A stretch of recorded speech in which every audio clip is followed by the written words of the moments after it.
Competitive এক্সামের জন্য ইংরেজি কিভাবে পড়ব, ইংলিশ আমরা কিভাবে পড়ব। ঠিক আছে, আমাদের একটি বিষয়ে স্বচ্ছ ধারণা রাখতে হবে যে আমরা সব পড়ব না। সহজ উপায়ে ঠিক যতটা পড়লেই আমাদের সিলেকশন নিশ্চিত, ঠিক ততটাই কিন্তু আমরা পড়ব। ইংরেজিকে আমরা প্রধানত দুটি ভাগে পড়ার জন্য ভাগ করব। প্রথমটি হলো সবথেকে বড় শত্রু, না মনে থাকা ভোকাবুলারি, আর দ্বিতীয়টি হলো ব্যতিক্রমের রাজা, গ্রামার। গ্রামারে এত রুলস থাকা সত্ত্বেও এর ব্যতিক্রমের কোনো সীমা নেই। প্র্যাকটিস করতে হবে আমাদেরকে গ্রামার মনে রাখার জন্য। যেমন ধরো তুমি টেন্স পড়ছো, টেন্সের কিন্তু থিওরি পড়লেই হবে না, তোমাকে টেন্সটা কিন্তু প্র্যাকটিসও করতে হবে। টেন্সে তুমি থিওরি পড়লে, প্র্যাকটিস করলে, তবে গিয়ে কিন্তু তোমার ওই টেন্সের টপিকটা কমপ্লিট হলো। বোঝা গেছে? একটা চ্যাপ্টার পড়তে গেলে আমাকে আগে ওটার থিওরি পড়তে হবে, তার সাথে সাথে সেই দিনকেই কোশ্চেন করতে হবে, তবে যে আমার টপিকটা কমপ্লিট হবে। তাহলে গ্রামার আমরা এইভাবে পড়ব, থিওরি প্লাস কোশ্চেন প্র্যাকটিস, তারপর যাকে টপিক কমপ্লিট। বোঝা গেছে? এবার আমরা আসি ভোকাবুলারিতে। ভোকাবুলারি আমরা কেমন করে পড়ব সেটা আগে দেখে দিই। ভোকাবুলারিটা ধরো তুমি ইডিয়মস পড়ছো, ঠিক আছে, এবার ইডিয়ামসে কিভাবে পড়বে, 1 2 3 করে এরকমভাবে পরপর ইডিয়ামস সাজানো থাকে। এই ইডিয়ামসের একদম মোস্ট রিপিটেড জায়গায় চলে যাবে, যে কোশ্চেনগুলো, যে ওয়ার্ডগুলো মোস্ট রিপিট হয়েছে।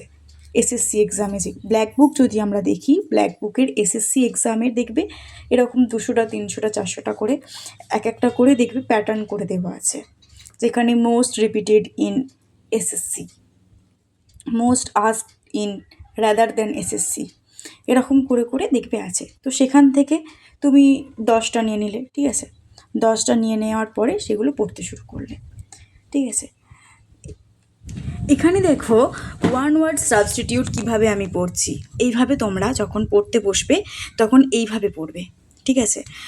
আমি দেখো পড়ছি, a person who loves mankind, philanthropist; a person who speaks many languages, polyglot; a person who looks on the bright side, optimist; a person who looks on the dark side, pessimist; a person who eats too much gluten; a person who abstains from alcohol, teetotaler; a person who writes plays, dramatist; a person who loves mankind, philanthropist; a person who speaks many languages, polyglot; a person who looks on the bright side, optimist; a person who looks on the dark side, pessimist; a person who eats too much gluten; a person who abstains from alcohol, teetotaler; a person who writes plays, dramatist. পলি মানে হচ্ছে অনেক, তাই জন্য হচ্ছে many language polyglot. অপটি মানে হচ্ছে আলো, আলো, অপটিমিস্ট ব্রাইট সাইড। পেসি দিয়ে মনে রাখি ডার্ক সাইড, পেসিমিস্ট। পেসি মানে হচ্ছে অন্ধকার, অপটি মানে হচ্ছে আলো, এভাবে মনে রাখি। আর আরেকবার পড়ি, a person who loves mankind, philanthropist; a person who speaks many languages, polyglot; a person who looks on the bright side, optimist; a person who looks on the dark side, pessimist; a person who eats too much gluten; a person who abstains from alcohol, teetotaler; a person who writes plays, dramatist. লক্ষ্য করলে আমি এটা কিভাবে পড়লাম, এভাবেই তোমাদেরকে বাকিগুলো কিন্তু পড়তে হবে। এভাবে আমি কয়েকটা পড়লাম, একটা পাতা নেবে, মানে পাতা নেবে বলতে একটা পেজে, একটা বইয়ের পেজে যতগুলো থাকবে সেটাকে যদি অনেকগুলো থাকে, 30-40টা থাকে, সেটাকে 15-15 করে ভাগ করে নিতে পারো। আর যদি তুমি 30টা-40টা একসাথে পড়তে চাও, একসাথে পড়তে পারো।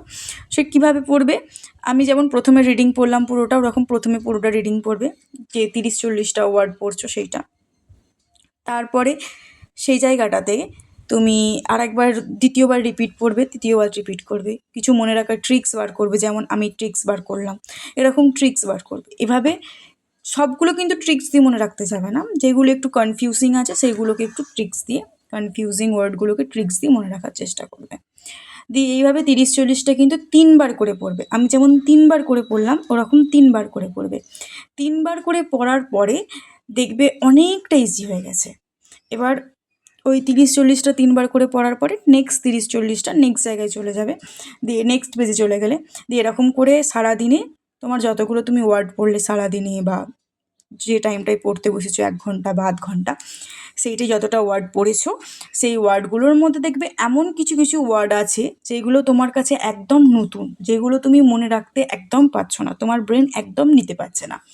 সেই সব ওয়ার্ডগুলোকে দিনের শেষে বা পড়ার শেষে যখন পড়ে উঠবে, সেইগুলোকে একটু দেখে হালকা করে পেন্সিল দিয়ে গোল দাগ দিয়ে রাখবে। ওটা হলো সেই জিনিস। এবার দ্বিতীয় দিন যখন পড়তে বসছো, ওই যে তোমার গোল দাগ দেওয়াগুলো আছে ওগুলোকে একবার 3বার করে পড়ে নিও। তারপরে আবার নতুন পেজে চলে গেলে আবার নতুন ওয়ার্ড পড়লে, এরকম করে যদি তুমি 30টা করে রোজ নতুন ওয়ার্ড পড়ো, তাহলে তোমার সপ্তাহ শেষে কটা হচ্ছে?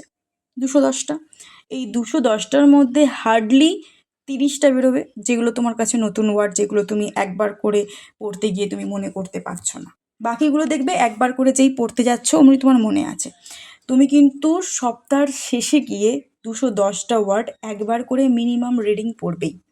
একবার করে রিডিং পড়ে যখন তুমি দেখবে যে তোমার এগুলো মনে থাকছে, তখন তুমি সেইগুলোকে কিন্তু আর দাগাবে না। যেগুলো দেখছো তোমার গোল দাগ দেওয়া আছে আগে থেকে, সেগুলো মনে রাখতে পারছো না, ওগুলোতে একটু স্টার মার্ক লাগিয়ে দিলে। যেগুলো তুমি আগেতে মনে রাখতে পারছিলে কিন্তু সপ্তাহের শেষে গিয়ে মনে রাখতে পারছো না, সেগুলোতে একটা গোল দাগ দিলে। এরকম করে প্রত্যেকটার একটা একটা করে লেভেল হয়ে যাবে তোমার ব্রেনে, যে এই ওয়ার্ডটার লেভেল আমার ব্রেনের কাছে এখন এতটা আছে, আমার ব্রেনের মেমোরিটাকে এভাবে আগিয়ে নিয়ে যেতে হবে। বোঝা গেল? এই ট্রিক্সটা কিন্তু খুবই এফেক্টিভ, ঠিক আছে? এই ট্রিক্সটা এখন এইভাবে মনে করো, এরপরে আরও অনেক ট্রিক্স আছে। আমি আশা করছি এই যে আমি নিয়মটা এতক্ষণ ধরে বোঝালাম বা বললাম, এটা যদি তোমরা পুঙ্খানুপুঙ্খভাবে ফলো করো, তাহলে কিন্তু ভোকাবুলারি নিয়ে তোমাদের এই যে সমস্যাটা, এই সমস্যাটা কিন্তু একদম থাকবে না। এটা খুবই এফেক্টিভ। এটা আমি নিজে উপলব্ধি করেছি এই ট্রিকটা অ্যাপ্লাই করে।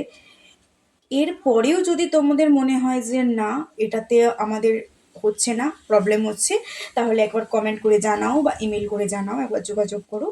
তাহলে আমি এরপরেও আরও কিছু pen and paper related effective tricks আছে আমার কাছে, যেগুলো আমি শেয়ার করব। আজকের ভিডিওটা এত অবধি।